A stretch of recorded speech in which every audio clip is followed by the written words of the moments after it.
Target salute guys, आज हम class 6 geography chapter 8 का पार्ट 2 करने जा रहे हैं, India, climate, vegetation and wild life.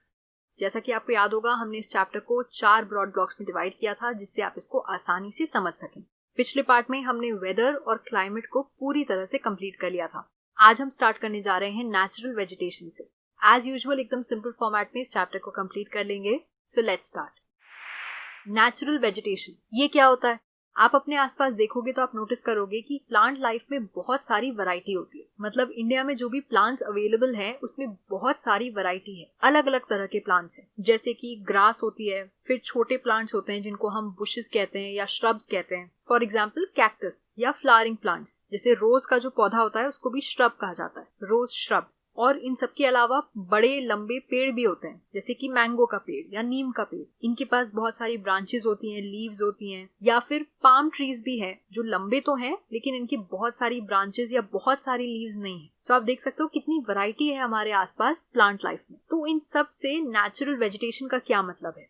The grasses, shrubs and trees which grow on their own without interference or help from human beings are called natural vegetation। इसका मतलब जो भी grasses, shrubs, bushes, trees खुद से उगते हैं जिसमें humans का कोई भी contribution नहीं होता है, हमने उनको नहीं grow किया होता है, हमारे बिना किसी इंटरफेरेंस के वो खुद से ग्रो होते हैं, उनको कहा जाता है नेचुरल वेजिटेशन। पूरे इंडिया में बहुत सारी नेचुरल वेजिटेशन है ऑब्वियसली, लेकिन वो एक दूसरे से अलग कैसे हैं?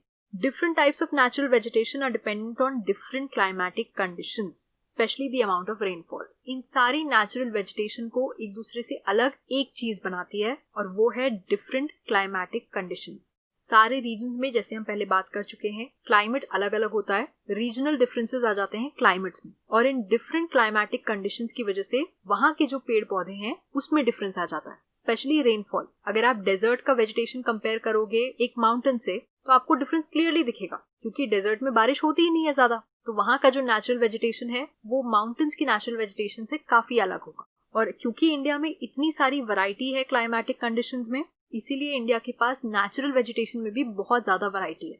नेचुरल वेजिटेशन का एक मेजर हिस्सा आता है फॉरेस्ट से, और फॉरेस्ट बहुत ज्यादा नेसेसरी है। लेकिन क्यों? They are very useful to us because they perform a variety of functions. Forest बहुत ज्यादा इंपॉर्टेंट होते हैं क्योंकि वो हमें बहुत कुछ प्रोवाइड करते हैं, जैसे कि ऑक्सीजन। जो ऑक्सीजन हम ब्रीथ करते हैं ये ट्रीज से आता है, और इसका मेजर कंट्रीब्यूशन कहाँ से आता है? फॉरेस्ट से, क्योंकि फॉरेस्ट में बहुत सारे ट्रीज होते हैं। तो हमें जो ऑक्सीजन चाहिए होता है वो प्लांट से आता है, और हम जो कार्बन डाइऑक्साइड रिलीज करते हैं वो प्लांट्स अब्सॉर्ब कर लेते हैं। इसकी वजह से वो एटमॉस्फेयर में एक बैलेंस बना के रख पाते हैं ऑक्सीजन और कार्बन डाइऑक्साइड का। प्लांट्स की जो रूट्स होती हैं वो सॉइल को बाइंड करके रखती हैं। ये भी एक बहुत इंपॉर्टेंट फंक्शन है, क्योंकि इसकी वजह से सॉइल इरोजन नहीं होता। क्या होता है, सॉइल का जो सबसे ऊपर वाला लेयर होता है जो फर्टाइल होता है, जिसकी वजह से क्रॉप्स और प्लांट्स उग पाते हैं, प्लांट्स अपनी रूट्स से उस सॉइल को बांधे हुए रखते हैं। अगर प्लांट्स कट जाएंगे, ट्रीज कट जाएंगे, तो उनकी रूट्स बचेंगी ही नहीं, और जब उनके रूट्स नहीं होंगे तो वहां पे कुछ भी नहीं होगा जो सॉइल को अपने पास रोक के रख पाए। तो हवा से और पानी से सॉइल की जो सबसे ऊपर वाली लेयर है वो इरोड हो जाएगी और वो लैंड एक बैरन लैंड हो जाएगा। उसके बाद वहां पे कोई भी प्लांट्स या ट्रीज नहीं उग पाएंगे। तो ट्रीज और प्लांट्स जो होते हैं ये एक बहुत ही इंपॉर्टेंट काम करते हैं कि ये सॉइल को बाइंड करके रखते हैं, जिसकी वजह से सॉइल इरोड नहीं हो पाती, सॉइल इरोजन रुक जाता है। फोर्थ इंपॉर्टेंट पॉइंट है कि forests are natural habitats of the wild life. जो भी वाइल्ड लाइफ है, जो भी एनिमल्स हैं, उनका जो नेचुरल घर है वो तो फॉरेस्ट ही है ना। और फिफ्थ पॉइंट है कि फॉरेस्ट से हमें काफी कुछ मिलता है, जैसे कि फर्नीचर बनाने के लिए टिम्बर मतलब लकड़ी, फ्यूल वुड जलाने के लिए लकड़ी या fuel, fodder, medicinal plants, herbs, honey, gum, ऐसी बहुत सारी चीजें हैं जो फॉरेस्ट हमें प्रोवाइड करते हैं। तो आप समझ सकते हो कि हमारी लाइफ में और अर्थ के लिए फॉरेस्ट कितने ज्यादा जरूरी है। लेकिन नेचुरल वेजिटेशन को हमने काफी हद तक डिस्ट्रॉय कर दिया है, क्योंकि हम रेकलेसली पेड़ काटते रहते हैं। जो इतना ज्यादा डिफॉरेस्टेशन हो रहा है, पेड़ काटे जा रहे हैं, उसकी वजह से जो नेचुरल वेजिटेशन था अर्थ का वो काफी हद तक डिस्ट्रॉय हो चुका है।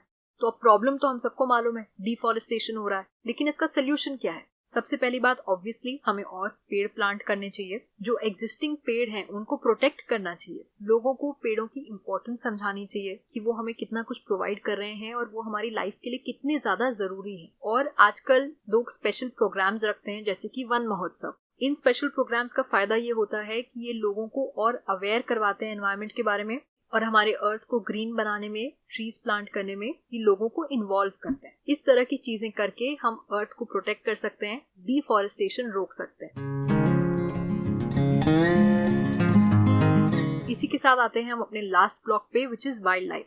Forests are home to a variety of wild life, क्योंकि आप जानते हो कि अर्थ पे इतने सारे तरह के एनिमल्स पाए जाते हैं और मोस्टली वो सब कहाँ पाए जाते हैं? फॉरेस्ट्स में।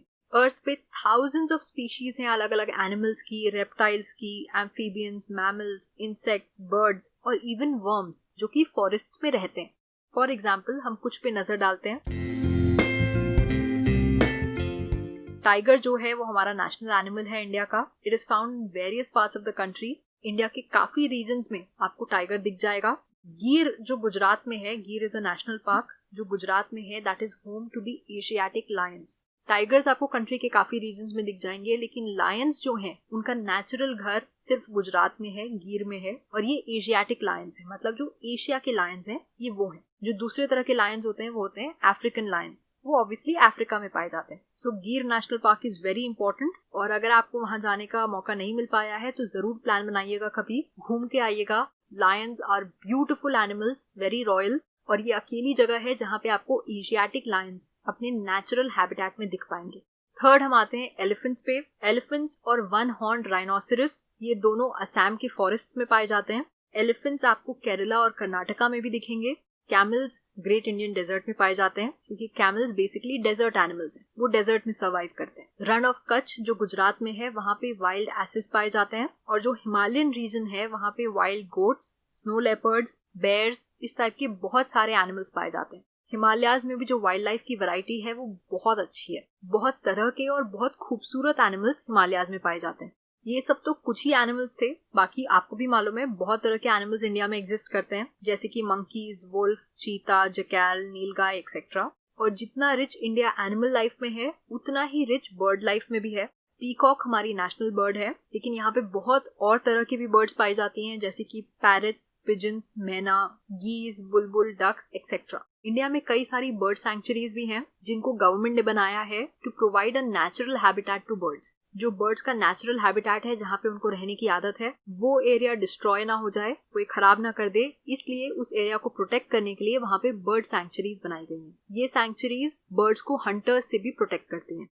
इंडिया में कई तरह के स्नेक्स भी पाए जाते हैं, रेप्टाइल्स पाए जाते हैं, और कोबराज और क्रेट्स दो इंपॉर्टेंट स्नेक टाइप्स हैं जो इंडिया में पाए जाते हैं। दोनों में ही जहर होता है, दोनों ही पॉइजनस होते हैं, cobras and kraits. They are important species of snakes found in India. तो हमने देखा कि बहुत तरह की वाइल्ड लाइफ इंडिया में प्रेजेंट है, ये तो अच्छी बात है, लेकिन इसका एक फ्लिप साइड भी है। कई तरह की जो इंडिया में स्पीशीज पाई जाती हैं वो अब खत्म हो रही हैं, डिक्लाइन कर रही हैं, और उसका दो ही मेन रीजन है, पेड़ काटना और हंटिंग। जब आप पेड़ काटते हो तो आप उनकी नेचुरल हैबिटेट उनसे छीन रहे हो, उनका जो नेचुरल रहने की जगह है वो उनसे छीन रहे हो, और हंटिंग करके उनको मार रहे हो।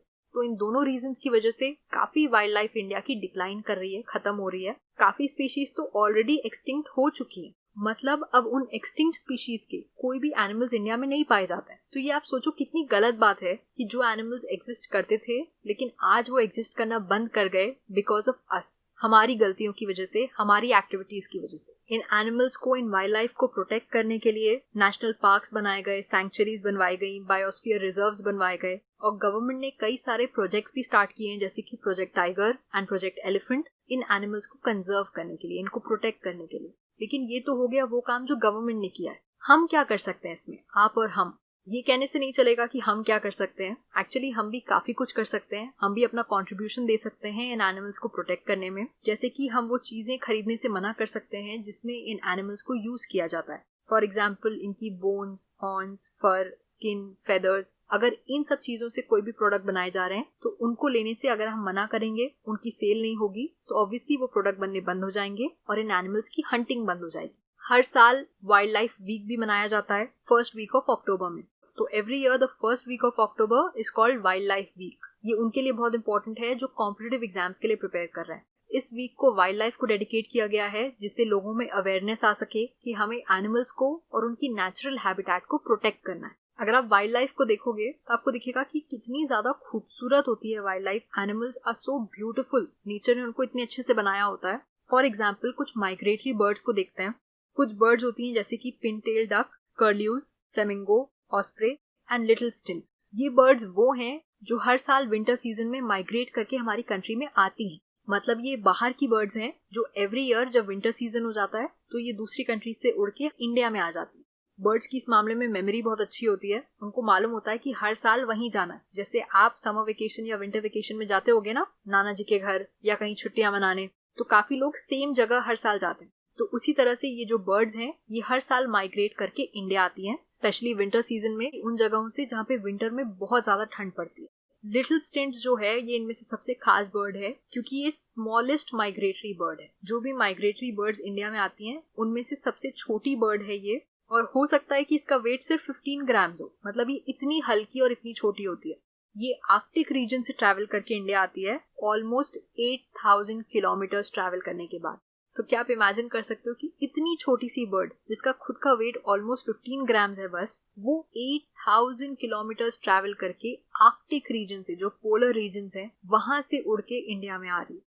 तो इससे हमें ये मैसेज मिलता है कि छोटा बड़ा कुछ नहीं होता। छोटी सी छोटी बर्ड भी अगर इतना लंबा रास्ता तय कर सकती है तो आप और हम भी मिलके कुछ ना कुछ कर सकते हैं जो हम चाहते हैं। So all the best for your dreams. और इसी के साथ हमने ये चैप्टर पूरी तरह से कंप्लीट कर लिया है। आई होप आपको ये समझ में आ गया होगा। अगर आपको ये लेक्चर पसंद आया हो गाइस तो प्लीज सब्सक्राइब, लाइक और कमेंट करिए। इतना तो हमारा हक बनता ही है। हमें बताइए कि आपको हमारे लेक्चर्स कैसे लगते हैं। I will see you guys next time with the next chapter. तब तक के लिए stay safe and study well. Bye bye.